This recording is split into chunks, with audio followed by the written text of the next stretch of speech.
السلام علیکم معزز سامعین، یہ پاورفل وظیفہ بتانے سے پہلے میں ایک بات آپ سے شیئر کروں گی جو یقیناً آپ کے علم میں اضافے کا باعث بنے گی۔ گزشتہ 20 سالوں کے دوران مختلف انسانوں نے قرآن مجید میں موجود معجزات پر تحقیق کی ہے۔ حقیقت یہ ہے کہ کمپیوٹر اور شماریاتی پروگراموں کے استعمال میں اس کام کو بہت آسان بنا دیا ہے، جس سے قرآن مجید کی حقیقت واضح ہوتی جا رہی ہے۔ یہ نتائج خود بولتے ہیں کیونکہ اعداد کبھی جھوٹ نہیں بولتے، اور یہ قرآن مجید کی الہامی حقیقت کا ثبوت ہے۔ دوستو، اللہ تعالیٰ قرآن کریم میں ارشاد فرماتا ہے، کیا وہ قرآن پر غور نہیں کرتے؟ اگر یہ اللہ کے سوا کسی اور کی طرف سے ہوتا تو اس میں بہت سے تضادات ہوتے۔ ایک اور سورہ میں ارشاد ہوتا ہے، ہم عنقریب انہیں اپنی نشانیاں آفاق میں اور خود ان کے اپنے اندر دکھائیں گے، یہاں تک کہ ان پر یہ بات واضح ہو جائے گی کہ یہ قرآن حق ہے۔ اور سورہ ہود میں اللہ تعالیٰ ارشاد فرماتا ہے، الف لام میم را، یہ وہ کتاب ہے جس کی آیات مضبوط ہیں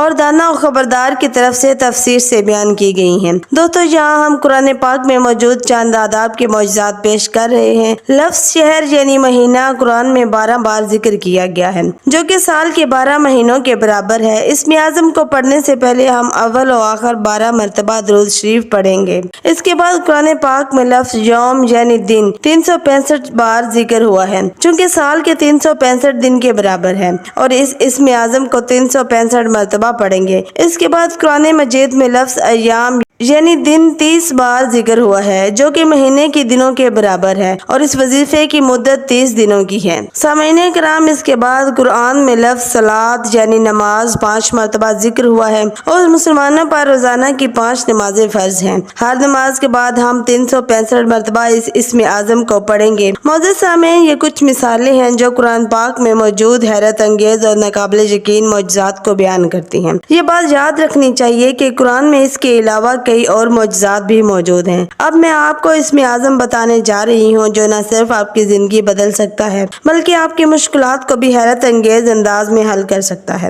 یہ اسم اعظم ہے یا حی یا قیوم۔ اس کو ہر نماز کے بعد 365 مرتبہ پڑھنا ہے، اور اس عمل کے اول و آخر 12 مرتبہ درود پاک پڑھنا ہے۔ دوستو، یہ عمل نہایت ہی طاقتور ہے، اور اس کو مسلسل ہمیں 30 دن کرنا ہے۔ انشاءاللہ 30 دنوں کے اندر آپ ایسے معجزات اور حیران کن نتائج دیکھیں گے کہ آپ خود حیران رہ جائیں گے، چاہے وہ مالی مشکلات ہوں، رکاوٹیں ہوں، یا پھر زندگی میں کوئی بھی مشکل معاملہ پیش ہو۔ یہ اسم اعظم آپ کے لیے دروازے کھول دے گا۔ اس اسم اعظم کو پڑھنے سے دل کی بے سکونی ختم ہوتی ہے اور روحانی سکون ملتا ہے۔ یہ اسم اعظم شیطان اور بری طاقتوں کے حملے سے محفوظ رکھتا ہے۔ جو بھی شخص اس عمل کو سچے دل سے کرتا ہے، اسے اللہ تعالیٰ غیب سے رزق عطا فرماتا ہے۔ دوستو، یہ بات یاد رکھیں کہ یہ عمل خالص نیت کے ساتھ کریں اور اللہ پر بھروسہ رکھیں۔ ہر نماز کے بعد 365 مرتبہ یا حی یا قیوم کی تسبیح کو اپنا معمول بنا لیں، اور پھر دیکھیں کہ کس طرح اللہ پاک آپ کی زندگی میں نعمتیں، رحمتیں، برکتیں اور آسانیاں نازل فرماتا ہے۔ اس عمل کی قوت آپ کو 30 دنوں کے اندر ہی محسوس ہونا ہو جائے گی، اور آپ کی زندگی میں حیرت انگیز تبدیلی آئے گی انشاءاللہ تعالی۔ تو سامعین کرام، ملتے ہیں کسی اور نئی معلوماتی ویڈیو میں، تب تک کے لیے اللہ حافظ۔